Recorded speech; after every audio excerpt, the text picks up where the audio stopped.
प्रिय भक्तजनों, आज मैं भौम प्रदोष व्रत की कथा सुनाने जा रही हूँ।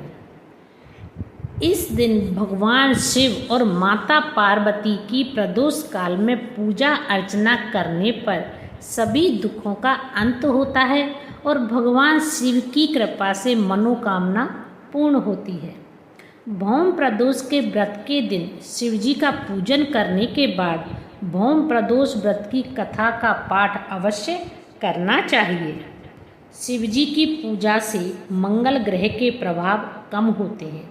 व्रत कथा सुनने से सभी कष्ट दूर होते हैं। जब प्रदोष तिथि मंगलवार के दिन पड़ती है तब उस तिथि को भौम प्रदोष व्रत के नाम से जाना जाता है।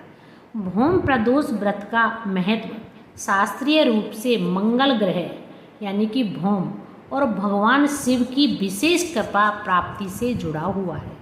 शिव पुराण व स्कंद पुराण में इसका उल्लेख आता है कि जो व्यक्ति इस दिन शिवजी का पूजन व व्रत करता है उसके जीवन से क्रूर ग्रहों के प्रभाव कम होते हैं, यानी कि मंगल ग्रह, और स्थिर सुख संपत्ति की प्राप्ति होती है।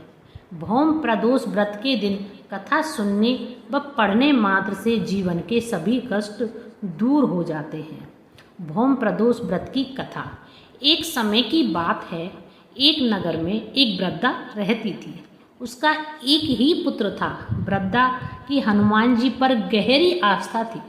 वह प्रत्येक मंगलवार को नियम पूर्वक व्रत रखकर हनुमान जी की आराधना करती थी। एक बार हनुमान जी ने अपनी भक्तनी उस वृद्ध महिला की श्रद्धा का परीक्षण करने का विचार किया।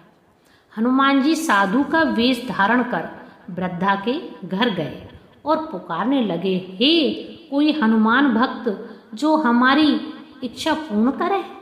आवाज़ उस वृद्धा के कान में पड़ी। पुकार सुन वृद्धा जल्दी से बाहर आई और साधु को प्रणाम कर बोली, आज्ञा महाराज।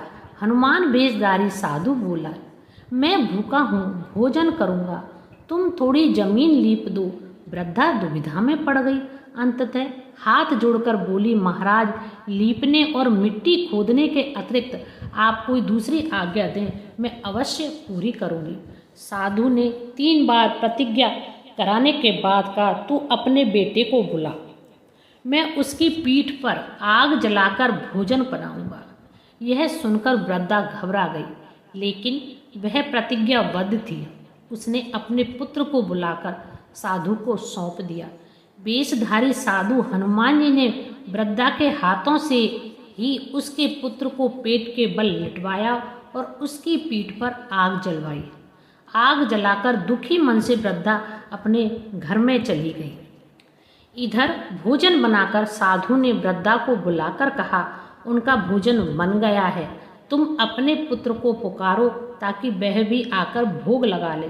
इस पर वृद्धा बोली, उसका नाम लेकर मुझे और कष्ट ना दें। लेकिन जब साधु महाराज नहीं माने तो वृद्धा ने अपने पुत्र को आवाज़ लगाई। वह अपनी माँ के पास आ गया। अपने पुत्र को जीवित देख वृद्धा को बहुत आश्चर्य हुआ और वह साधु के चरणों में गिर पड़ी। तब हनुमान जी अपने वास्तविक रूप में प्रकट हुए और वृद्धा को भक्ति का आशीर्वाद दिया। बोलिए बजरंग बली की जय। हर हर महादेव, हर हर महादेव।